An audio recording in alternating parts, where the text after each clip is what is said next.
touchdowns and become anything big. I've never witnessed anything like this before.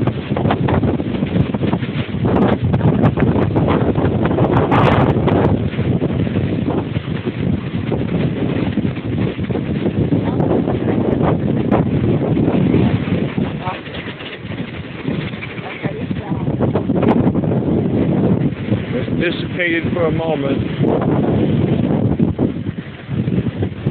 If you look up there, you can see that the clouds are really spinning. I'm going to keep a tab on it just a little bit longer here.